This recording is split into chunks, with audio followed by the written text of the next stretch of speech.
A continuación, Medicina Ecológica.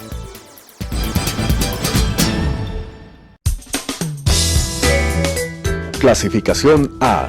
Apto para todo público.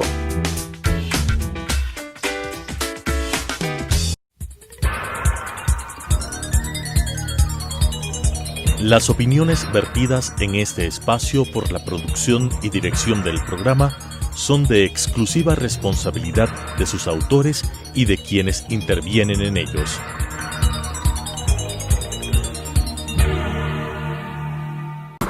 Telesucesos Canal 29 UHF presenta Medicina Ecológica, un nuevo enfoque de la salud pública diseñado especialmente para mejorar la salud de todos los habitantes en armonía con la naturaleza.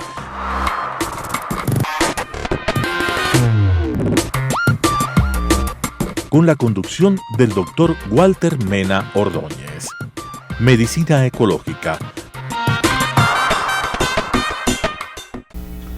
En esta oportunidad es gratísimo para nosotros entrevistar a un prominente médico intensivista como es Jean Rad Antón, exdirector del área médica del Instituto Ecuatoriano de Seguridad Social.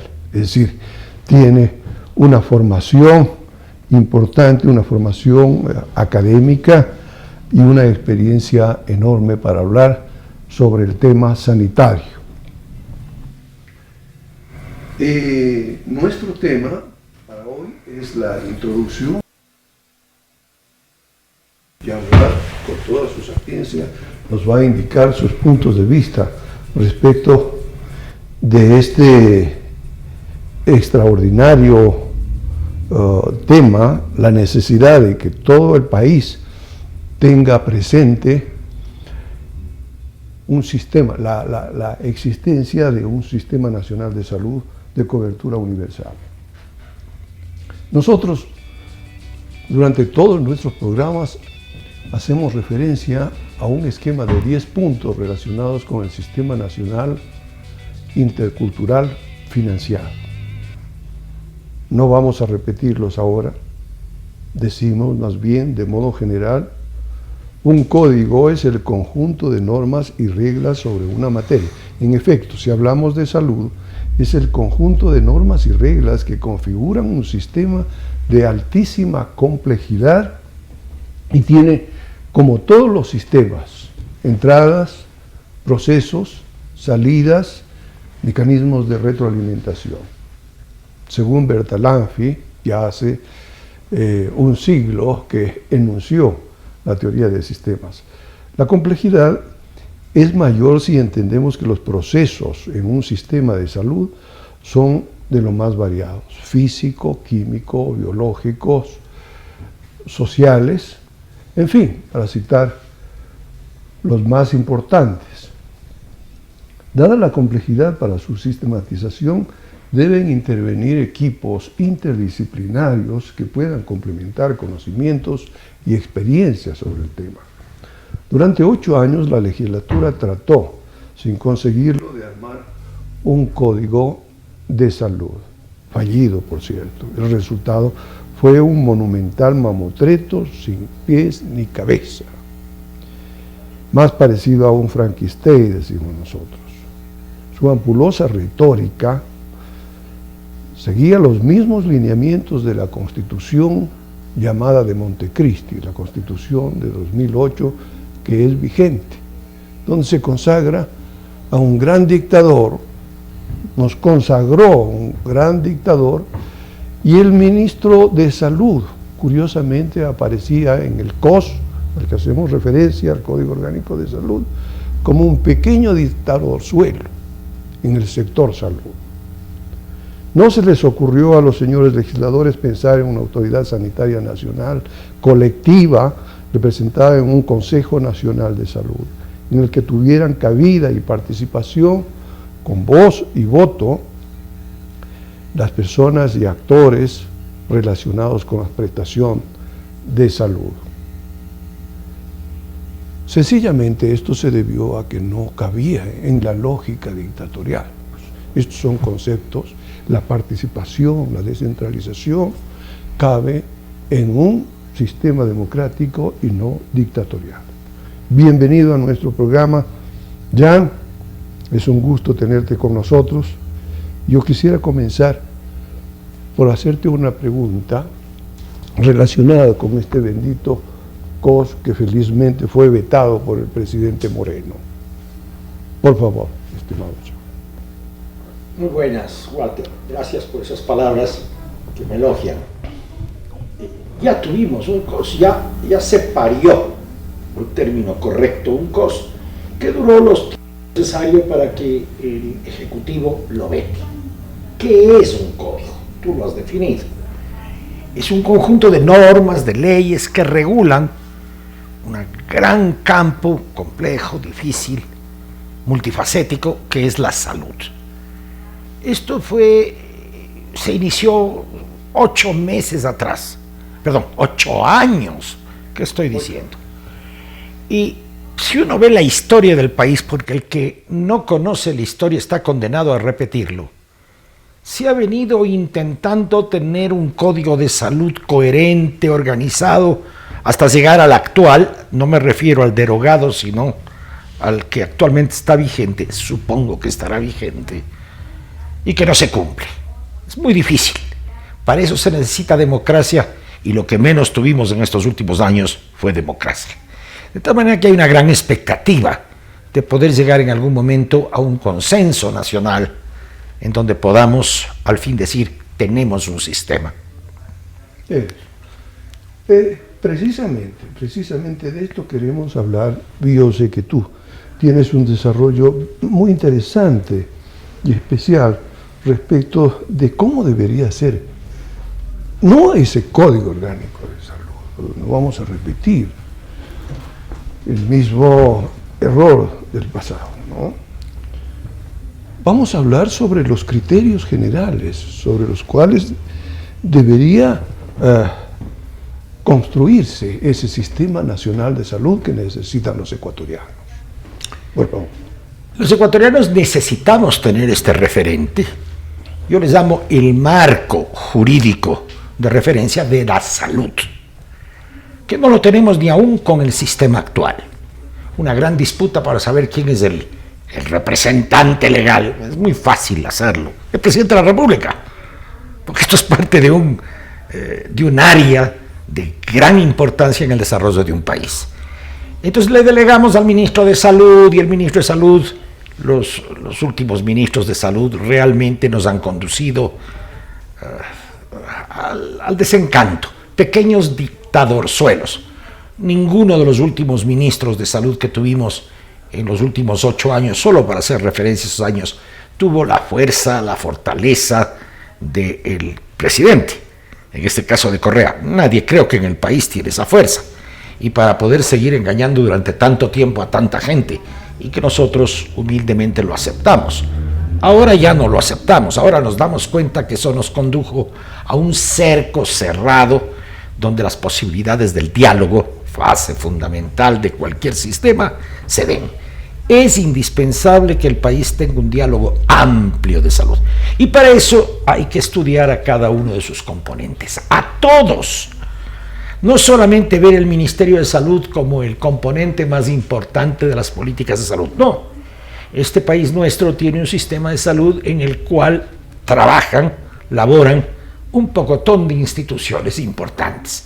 Clasifiquemos en primer lugar que por una parte hay que buscar quién lo ejecuta, y por otra parte hay que buscar quién lo financie. Todo sistema de salud. Y quién lo controle. Bueno, por supuesto. Pero yo soy menos controlador. Si está bien financiado y si hay buenos ejecutores, las cosas van con menos controles. Y honrados también. Bueno, pero ya me estás pidiendo que cambiemos de país. El país en estos últimos 8 años promocionó la deshonradez, el desorden, el privilegio individual sobre el criterio colectivo. Y evidentemente construir un sistema de salud con esas falencias son muy complicadas de imaginar siquiera. El país tiene que cambiar y está cambiando de hecho. La inercia nos va a llevar a cambiar. Este país es mucho más de lo que está mostrando al mundo. es mucho más de lo que nosotros hubiéramos pensado. A lo mejor tenemos que retractarnos, porque aunque no lo querramos, es indispensable un sistema de salud, no un código de salud, no hecho con parches, no un edificio de varios pisos de diferentes materiales. ¿Quién financia? Para mí es la base. Y a propósito, este es un punto central. Y tú, en una reunión, ¿cierto?, de amigos, de buenos amigos médicos, habíamos adelantado algunos criterios y veíamos realmente que tú tienes un enfoque especial, desde mi punto de vista totalmente correcto. Para hablar del Sistema Nacional de Salud, a ver, primero hablemos de financiamiento. Así es. Y hay un antecedente a eso de lo que hemos dicho. Conocer la historia del país. Quien no conoce la historia está condenado a repetirlo. Existe en este país muchas instituciones que se dedican a atención sanitaria. No es solo el Ministerio de Salud. Para mí está muerto el Ministerio de Salud con la conceptualización actual. Un ministro que se da vueltas por todas partes y que no refleja la realidad de la Junta de Beneficencia, de Solca, de los municipios, del sector privado. Todos somos constituyentes del Seguro Social, de las Fuerzas Armadas, de la Policía. Estamos hablando de... ¿Cuántos seremos? ¿Unos 8, 10, 12? 12, sí. ¿Quién representa? ¿Por qué me representa a mí el ministro de Salud? Él es el que va a cumplir lo que disponen los elementos que conforman el sistema de salud. De tal manera que ahí hay un principal error, eso se cometió en la última edición, que es convertir al ministro de Salud en un pequeño dictador. Y ninguno ha tenido ni la sombra de capacidad, ninguno. Ha sido catastrófico los ministros que hemos tenido. Perdón, esta propaganda, inclusive el actual, que dice, ya todo se ha resuelto, todo está controlado, él se va a España a aconsejar. No. Hay que buscar sencillez, humildad, servicio, porque la salud es ante todo un servicio. Y después, ¿cómo lo financio? ¿Quién paga lo que decimos gratuito? Es muy bonito enunciar. Medicina gratuita y universal. Dios mío, ¿qué país del mundo lo tiene? Todos han contado con sus diversos instancias y han conformado una estructura orgánica, funcional y democrática. Ya, pero en este caso de financiamiento se trata de que haya un acuerdo nacional para decir, señor, nosotros aportamos con nuestros impuestos, esto le entregamos a usted, pues, no como un cheque en blanco, ¿no?, para que los administre científica, éticamente, eficientemente, prevenga las enfermedades, fomente la salud. Claro. Entonces, estamos hablando, si mal no recuerdo, de aproximadamente un promedio de 200 per cápita para los ecuatorianos. Y una cosa curiosa, el Seguro Social siempre ha estado financiado, ¿cierto?, mejor financiado que el Ministerio de Salud Pública. Pero en este caso ocurre que el per cápita del Ministerio de Salud Pública, es decir, si dividimos el presupuesto, que es 2.400 más o menos millones del Ministerio de Salud Pública, para aproximadamente la mitad de habitantes que tiene el Ecuador, 8 millones, tenemos poco más de $200. En cambio, si dividimos el presupuesto del Seguro Social por 8 millones, así grosso modo, tenemos un poco menos de $200. Pero cuando tú me ¿Qué te hablas parecen las cifras? Las cifras que me estás dando son interesantes, pero que hay que contrastarlas. ¿Cuánto de eso se está robando dentro del sistema del Ministerio de Salud? ¿Cuánto de eso es inoportunamente gastado? ¿Cuánto de eso no llega al usuario? Entonces el problema es que hay problema ético, tú ya lo has recalcado, lo has dicho y lo has repetido, y coincido contigo, hay un problema ético, un problema de moral, hay un problema de participación, es decir, de democracia. Esto es muy complicado, como todas las cosas en el mundo son complicadas, pero el país se ha desarticulado y tenía un sistema de salud que estaba desarticulado y sigue desarticulado. Ya. Ahora, hay otro aspecto inquietante y que tú lo manejas muy bien. Es el asunto relacionado con la necesidad absoluta, diría yo, de entender un sistema nacional de salud descentralizado, desconcentrado. Pero, claro, sin afectar a la unidad nacional. ¿Cómo crees que podríamos llegar a un sistema de esa naturaleza? Es que cuando tú pones el ejemplo, la salud pasa en todos los aspectos, en todos. ¿Qué más ejemplo que significan los municipios? Es una forma descentralizada. E inclusive desde que los municipios, principalmente los dos más importantes, incluyendo quizá Cuenca el tercero, Guayaquil y Quito, mientras más autonomía han tenido, mientras mayores posibilidades han tenido de hacer gestión, andan más parecidos. Ahora en el fenómeno de la salud, hubo un momento que el país discutía quién estaba mejor, si Quito o Guayaquil. Había un cierto cosquilleo de alegría de los quiteños cuando Guayaquil estaba en la tragedia, y hay un cierto gusto de burla cuando los quiteños empezamos a salir un poquito adelante o tenemos problemas para salir. Eso es parte de no democracia. En última instancia todo coincide que la democracia es lo más importante. A mí, ¿qué más me da de que desarrolle un sistema adecuado de atención de salud, de prevención de la enfermedad? Solca. ¿Qué más me da? Mejor.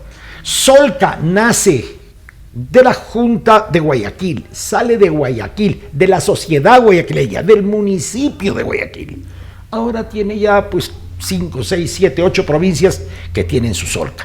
No puede haber competencia entre Solca Quito, Solca Guayaquil o Solca Manabí. No puede haber, es complementario. Pero ¿cómo crecieron? En forma autónoma. ¿De qué depende? De la gente que cumple con sus deberes como ciudadano cuando les toca representar esas instituciones. Las instituciones pueden ir como quieran ellas ir. Siempre han ido así. ¿Qué relación tenemos con la Junta de Beneficencia en Quito? Ninguna. ¿Cuántos pacientes quiteños se atienden en la Junta de Beneficencia? Pues algunos, decenas. Y nos alivia atenciones. ¿Qué pasa con Solca? He cogido estos dos ejemplos. La seguridad social es un ejemplo dramático. Seguridad social es ecuatoriana, no es Quito ni es Guayaquil. ¿Qué tenemos que hacer? Integrar para que la seguridad social cubra al país. Entonces, esa división de centralismo hacia Quito, hacia Guayaquil, hacia Cuenca, no es buena. ¿Quién es el próximo ministro de Salud? ¿Uno de Quito o uno de Guayaquil para ver cómo nos va? Esto no tiene sentido. Esto es un daño enorme que le hemos hecho a las estructuras administrativas de la política nacional. Dios santo, Dios santo. Tú lo has dicho con toda claridad. El problema fundamental, uno de los problemas fundamentales ciertamente es el centralismo absorbente. Como un excelente médico tratante especializado en el campo de la medicina intensiva, ¿no? Intensivismo se llama, ¿no? Sí, por muchos años médico intensivista del Hospital Carlos Andrade Marín. Yo no quiero dejar pasar esta oportunidad para tener tu visión respecto de lo que ocurrió en la pandemia con las salas de cuidados intensivos, con las unidades, con las UCI, unidades de cuidados intensivos, aquí y de pronto tal vez una referencia en el mundo, porque estamos viendo que independientemente de donde estén ubicadas esas unidades de cuidados intensivos, ha habido una mortalidad pues, elevadísima en el Reino Unido y en Nueva York, no sé, tú en Alemania, ¿no? Se estima, al menos en los primeros momentos, que las personas, que el porcentaje de las personas que morían una vez ingresadas en cuidados intensivos era del 80%, solo el 20% se salvaba. Dinos, por favor, tu visión. Bueno, yo he trabajado sobre la terapia intensiva ya 40 y tantos años. ¿Qué pasó? Primero nos cogió la epidemia sin conocimientos, pero esto pasó también en Alemania, en Inglaterra y en todo lado. Un virus chiquitico que no sirve para nada, que si uno le ve es hasta feo, pero terrible. No sabíamos lo que podía pasar y creo que hay un gran momento a lo largo de la pandemia que se sobretrató a los pacientes. La terapia intensiva era el sitio donde se resucitaba, donde se podía ver, donde había gran tecnología, habían los respiradores. Reclamaban los médicos, reclamaban las gentes, necesitamos respiradores. Ahora ya no queremos tantos respiradores.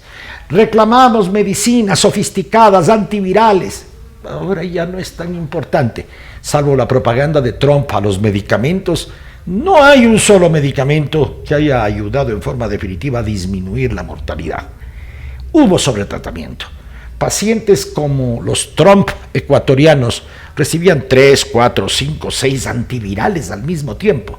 Algunos de ellos eran robados al Seguro Social de una donación que le dieron al Seguro Social. Exacto. Sí, el Tocilizumab. ¿Y qué estamos esperando? Tratar como que fuera una enfermedad especialísima. Mucho medicamento. Cada vez la medicina busca menos intervención, menos medicamentos, más eficiencia. No hay un solo reporte que yo conozca de una de las unidades de terapia intensiva. Hay declaraciones líricas en la televisión, en la radio, en el periódico. Estamos disminuyendo a los pacientes, pero una evaluación científica, técnica y real de la razón por la que utilizamos tantas y tantas cosas y no nos fue bien en la primera fase, queda corroborada por el hecho de que en esta segunda fase ha disminuido la mortalidad. Creo que estamos oscilando el 50-55% de mortalidad en terapia intensiva. Es altísimo, es altísimo. Pero ¿cuántos pacientes ingresaron con el COVID y pasaron a respirador inmediatamente? Y cuando reflexionamos del tratamiento que un respirador da a un paciente crítico, vemos que el respirador añade riesgos al enfermo. Entre ellos, la infección de las vías respiratorias. Este es un problema serio. Y peor si es que hay resistencia a los antibióticos. Muchos de los pacientes seguramente cayeron en situaciones más graves por sepsis bacteriana secundaria al tratamiento. No se portó bien todavía la sociedad de cuidados intensivos o de medicina crítica. Estaban más entusiasmados por oír las sirenas de los laboratorios que regalaron muestras. El Tocilizumab fue robado es increíble, del hospital de Guayaquil del Teodoro Maldonado, donde se ha robado la historia, la vida entera, y lo digo sin ningún temor, y no por regionalismo. Era una cueva de ladrones, siempre lo fue cuando yo era director médico social hace 40 años, lo fue hace 30 años atrás, siempre. Y hay gente inteligente y capaz en Guayaquil que podía haberle sacado adelante.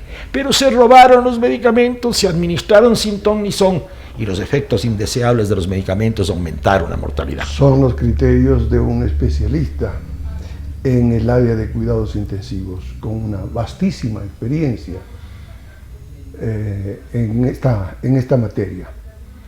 Para terminar, yo quiero agradecerle a Jean Radantón porque nos ha orientado extraordinariamente sobre dos temas fundamentales en este momento en materia de salud pública. El uno, ¿qué debemos hacer en cuanto al Sistema Nacional de Salud? Y el otro, ¿cuáles han sido los problemas y cómo corregir los problemas relacionados con la COVID en las unidades de cuidados intensivos?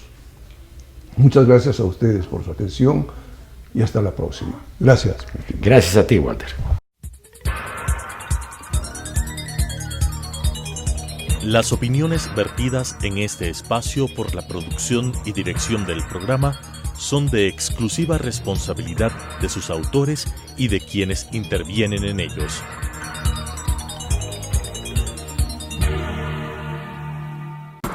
Telesucesos Canal 29 UHF presentó Medicina Ecológica, un nuevo enfoque de la salud pública diseñado especialmente para mejorar la salud de todos los habitantes en armonía con la naturaleza.